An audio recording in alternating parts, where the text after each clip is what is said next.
Hello, this is the supplemental lecture video for week 5 in JIT 71. So we're continuing on the topics of equation of lines, and then we'll also cover something new such as scientific notation and compound interest. All right, let's go over example number 1. Find an equation for the line with slope and which goes through the point -44, 8. So let's take a look. We do need to write an answer in the form of y equals to mx plus b. So when you see this type of question, then it's asking you to find the slope and the y-intercept. Right, so we have covered the concept of these two last time. So if we find m and b, then that'll give you an answer. And then the final form of the equation should be y equals to something, x plus something, because y and x are the unknown variables. First of all, it's lucky that we have the slope given. So all we need to do is to plug in the values for finding the y-intercept, the point that passes through the y-axis on a graph. So plug the numbers in. Y equals to 8, slope for 11, x value 48.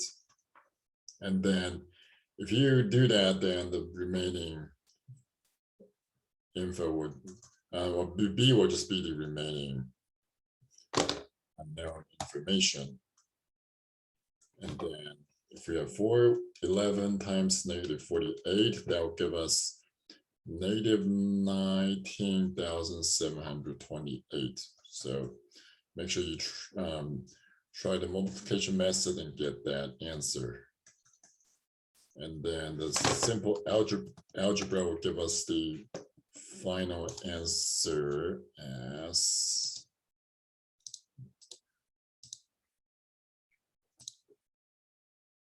B equals to 19,736. So that is the huge y-intercept that we have here. All right, then y equals to 411 times x plus 19,736. Right. That's what we are finding.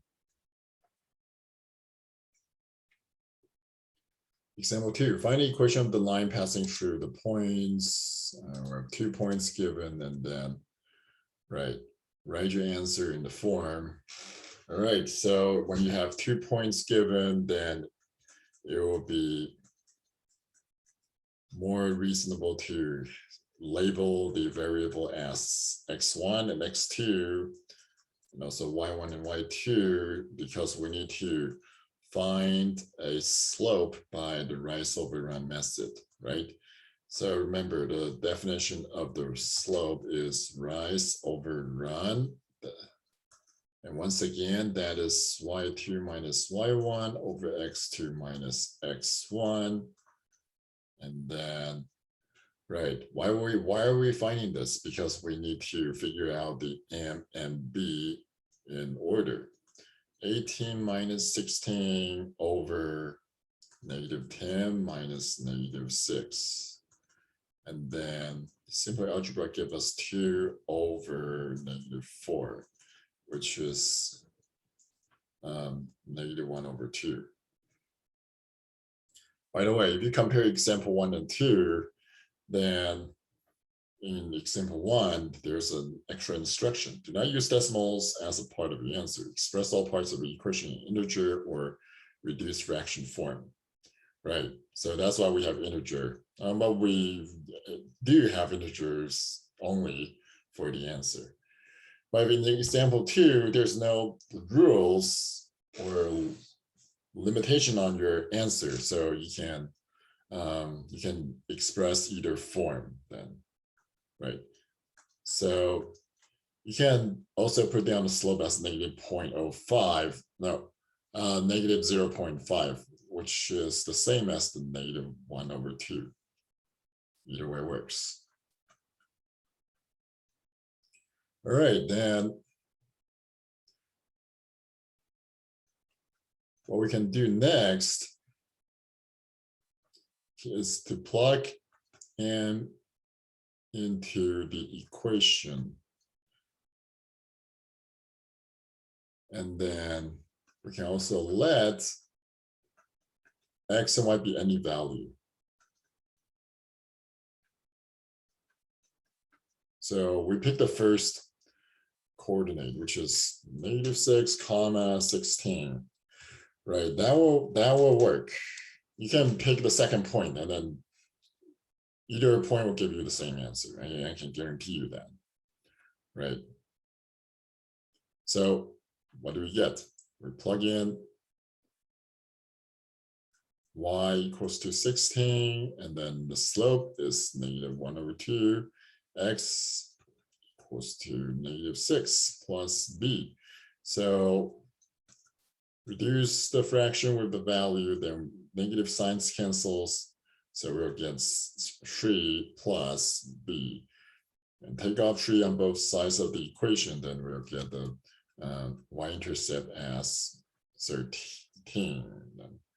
All right, then write your answer in the form of y equals to mx plus b. Then now that will be y equals to negative 1/2 x plus 13. Right, that is the answer. Right, so the answer is telling you that now you can plug in any x value in that equation to find the y value to determine any other points existed on the graph.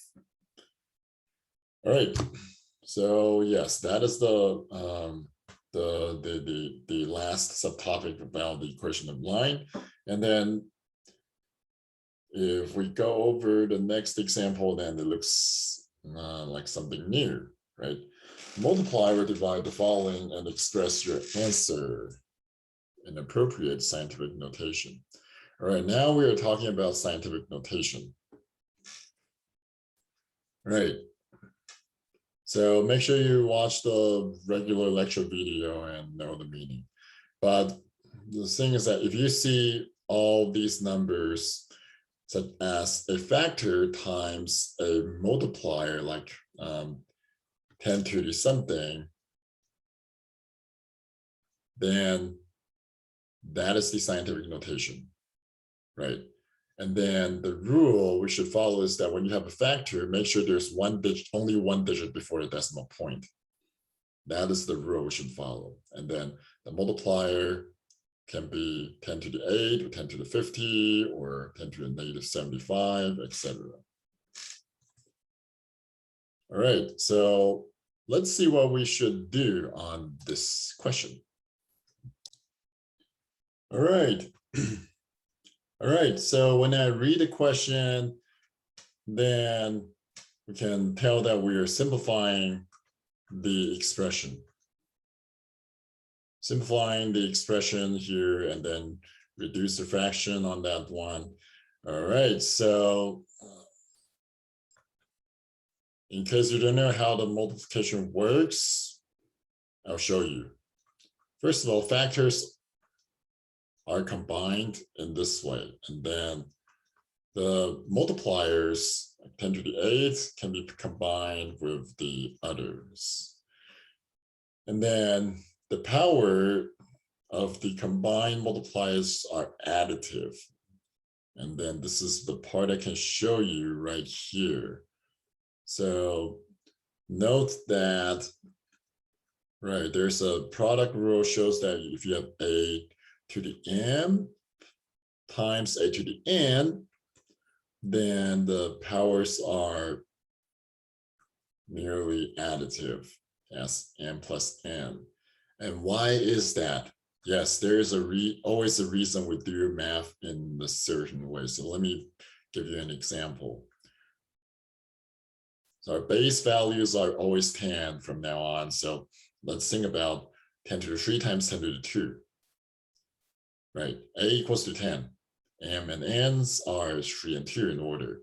And according to the rule, we learned that the answer is 10 to the 5. And then how does it work? You can think about it this way. 10 to the 3 equals to 1,000, right? Because the standard notation shows that there are 3 zeros for the value 10. And then the second one will be 100 because there are 2 zeros for the second number. And then if you multiply 2 numbers in the standard notation, we'll get 1 0 0 0 0 0. Okay, I think I counted right. That is how much? 100,000. And where 5 O's, that is equivalent to 10 to the 5. So that's why the answer is not 10 to the 6, because I used to have a student who assumed that the answer is 10 to the 6, which is not right. Right.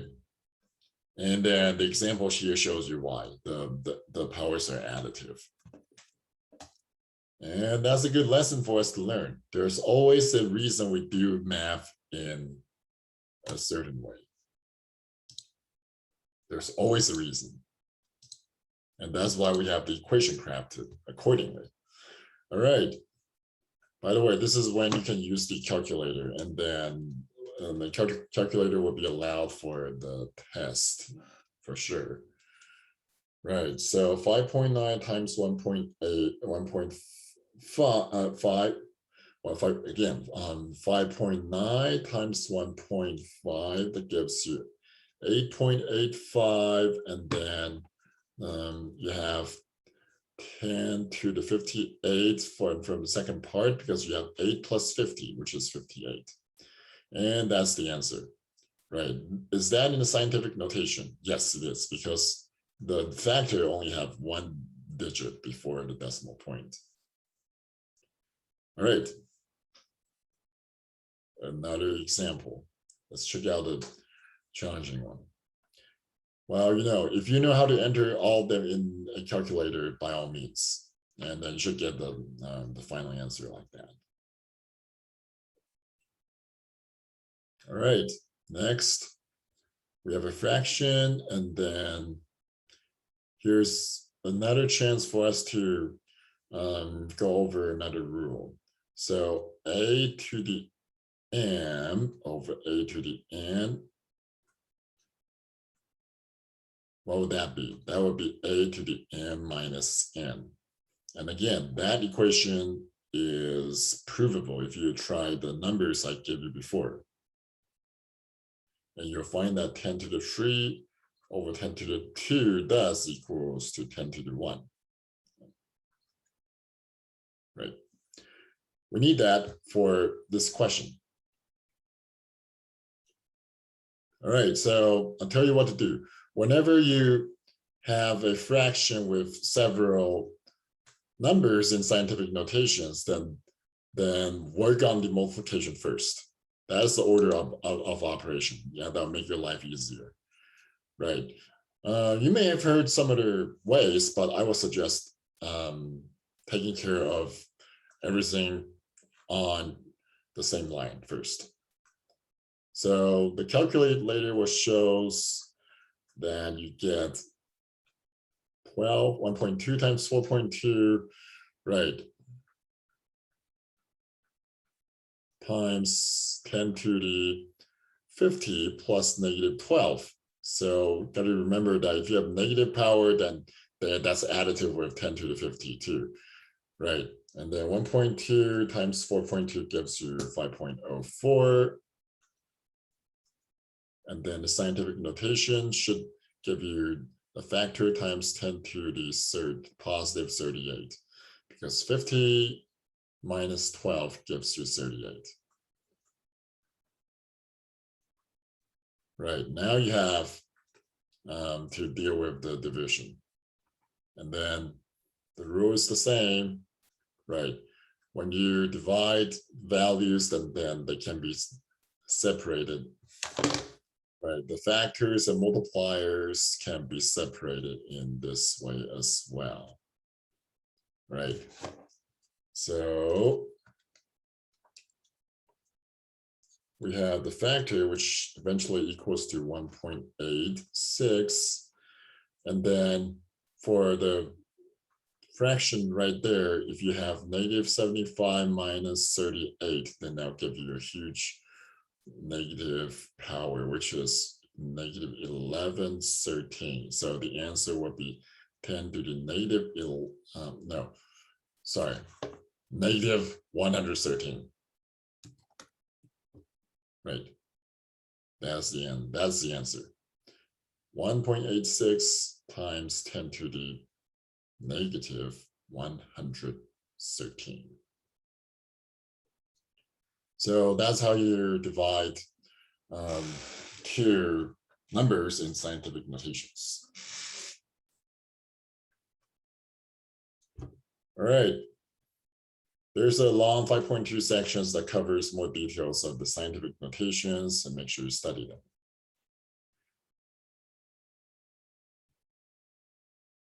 All right, next, let's go over some applications. If you recall the topics covered, then one of them is called compound interest. Right, this is the topic that connects to the real world, and then I believe you're going to love it. And then here's the scenario. Let's say that you have $46,100, and then you want to invest that by depositing monies to a bank account with an interest rate of 6% per year to grow money, and then you will take out your money from the bank 5 years later and see how much money total you have.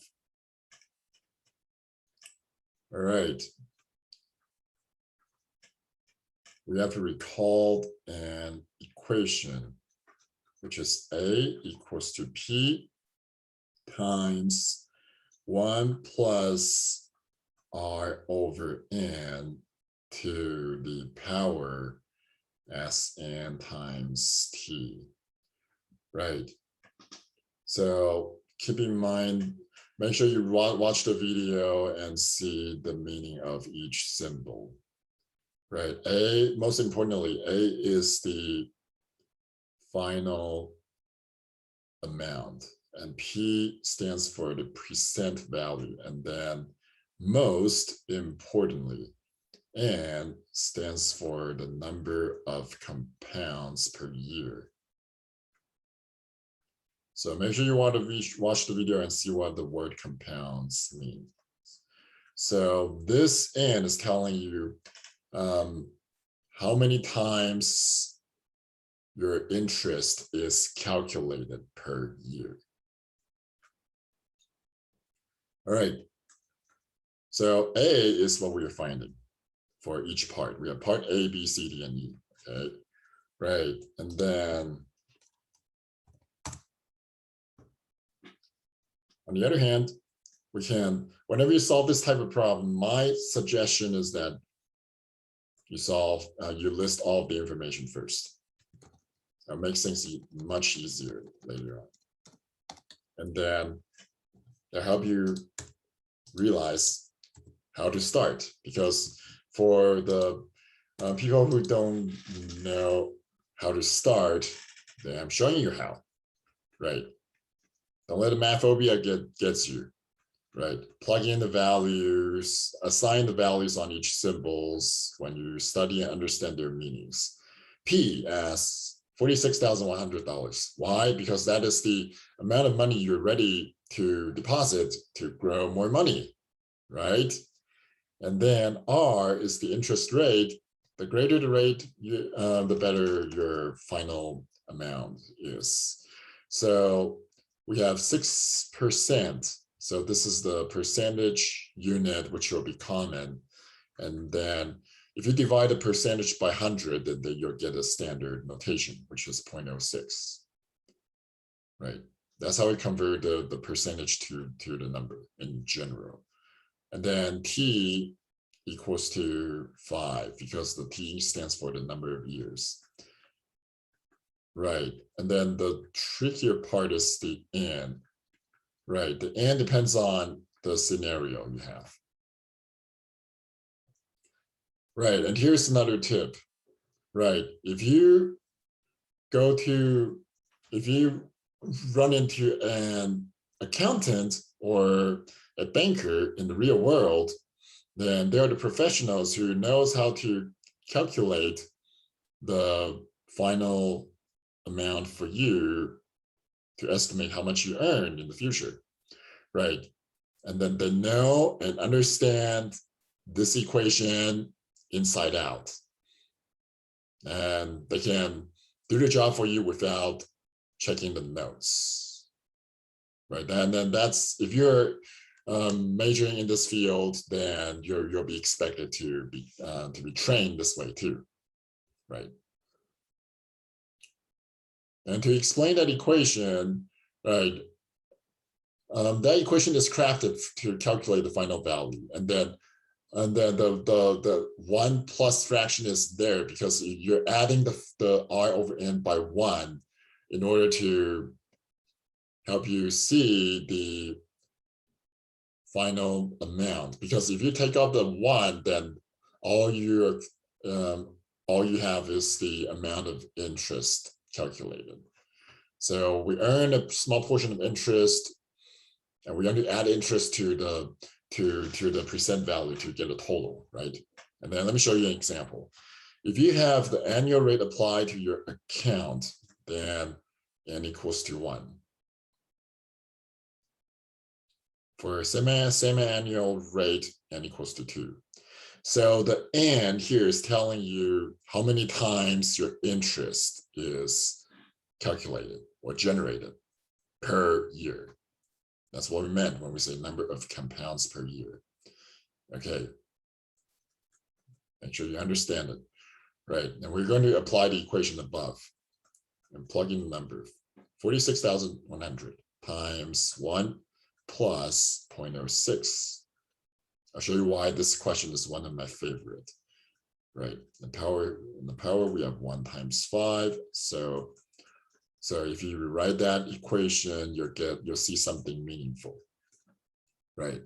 You have the percent value times 1 plus the rate of interest, and then you apply the power of 5 because that portion will be multiplied 5 times to determine your final amount. Okay, and I'll tell you what, we're going to leave the answer blank, because I want to set up the other equations first so that we can compare the final amount. We can compare the amount from each type of rate. So let's say that another bank offers you a semi-annual rate. Then you'll divide the interest by 2, and then apply the 2 on the power as 2 times 5. And then if I rewrite that statement, it's going to be the base value times 1 plus 0.03, sorry, time 2d10. All right, I'm writing out these 2 expressions to show you something. And this is when I need your attention the most. Right. In the semi-annual version, we are seeing that your interest is calculated twice per year. So that's why we divided the rate by 2, so that you can see that, hey, for each time your rate is 0.03 instead. And then you have 10 periods, because if your interest is calculated for 5 years in the semi-annual version, then it means your interest will be calculated by 10 times. That's found by 2.5, right? And then that means we have that rate applied 10 times for the 5 years, and then that will give you a final amount at the end. And then again, I'll show you the answer later. How about monthly? Right. Let me ask you this. How many months do we have per year? 12. So this is how it works. Same setting, but just replace the and by 12, and then now you have 60 periods for you to earn the interest for 60 times. And then if I rewrite, I can just calculate that in mind. 0.06 divided by 12 gives you 0.005. And you actually don't have to show the step I'm showing you here, because if you plug in everything in the calculator at the beginning, you'll get the answer. All right, and again, I'll leave the answer blank, and let's go over the daily rate. All right, we have, how many days do we have per year? Pause the video and think. All right, 365, right? So assume there's no lunar year, then we can let that be 365 instead of 366. All right, so again, we plug in different ands, and I'm not going to write down the second version this time because it's hard to calculate in mind. All right, last but not least, continuously. So if you have continuous compound apply, then we need another equation, right? This will be a wholly different equation to show you how your money grows over time continuously. It's a very cool equation, right? It's P times e to the RT. So the letter E is a special math function we made up for certain real life scenarios in the real world. This is the equation for us to plug in the R and T, and there's no N to plug in at all. So the way it works is that you have the base amount times the function E, which can be found by a scientific calculator, right? The lecture video covers how to use it too. And then you just have to put down 0.06, and then you plug in the number of years. And what is that again? That will be 5. And then you'll get an answer. All right, so to clarify on the last part, this is how the exponential function looks like, right? So let's say that your amount A is depending on the time, and then the p-value will just be your y-intercept in that equation to show you where your money starts growing, and then you're going to have when you wait over time, your money will grow continuously in each instant, right?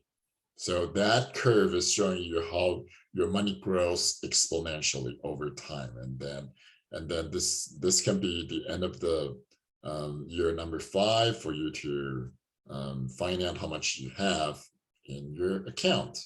Okay. Yeah. All right, then this is when you use your calculator, because there's no way for I'll let you calculate these in your mind. The first answer, what is it? The first answer will be 61,692. And now just put down 2 decimal values. Right, so you're growing your initial money from 46,000 to almost 62,000. That's something in 5 years. All right, that's the annual rate. Next, the semi-annual rate. We have 61,954.55. So which one is greater? Well, the second one is greater, right? It means if you have this if you have a semi-annual rate applied, then you can earn more money from interest. Next, plug and chug. Again, make sure you know how to use the scientific calculator, and you're getting something even greater. 62,181.99 cents with 99 cents. All right, daily. Plug in numbers again. And if you do it right, then you should get an even larger number from here. Then that would be what? That would be 62,226.96. All right. Lastly, the continuous rate. And then if you apply the exponential function correctly in your calculator, then you will get 62,228.49. So the number is greater than the previous one again. All right, so this is what happens in the real world. The last two compound rate are not common for a reason, right? So when you open up an account, the most common rate the banker will give you is either the annual one or the semi-annual one. Why? Because you're not earn as much as the daily version or the continuous version. So if you have a greedy banker, then they will try to avoid letting you have the daily rate or the continuous rate because they know you will earn more interests, right? Hopefully we don't see them many greedy bankers like that.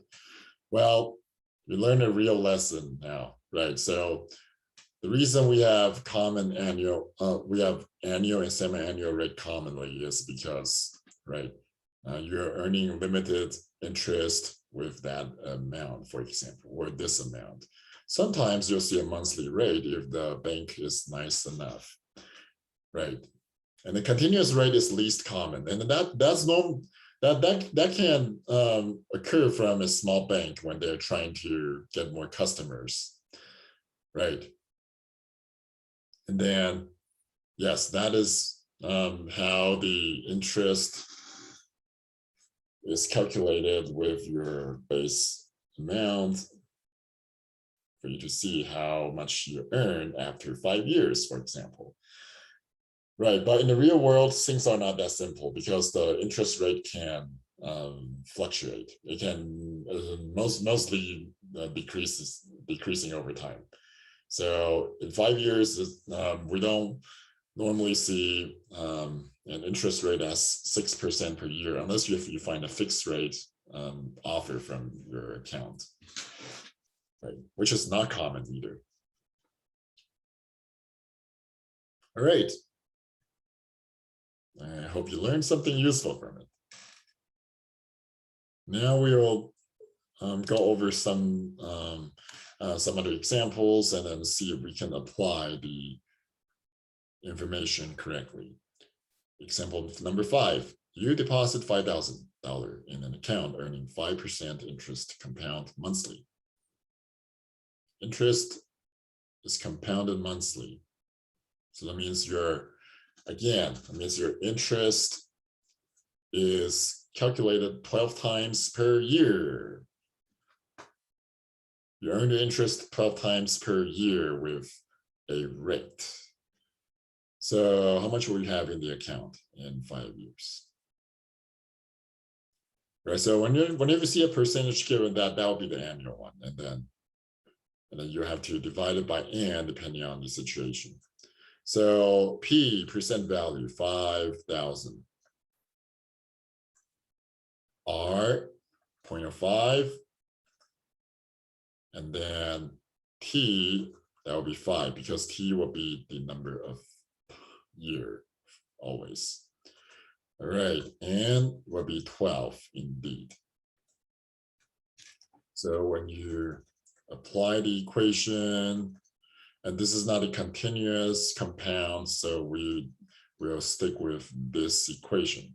Well, yes, we do have to know when to use the right equation. So we plug in 5,000, and then we plug in the interest rate, which is 0.05, and then divide that by 12 to get interest per month. And then now we have power of 12 times 5. Okay, so what do we get at the end?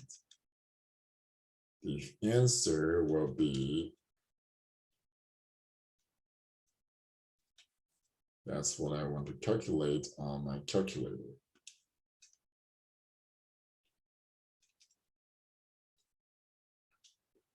That will be 6,416 times 0.79. So that is the final amount.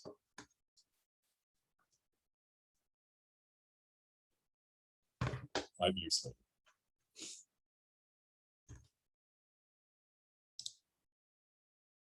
All right, problem solved. Next, example number 6.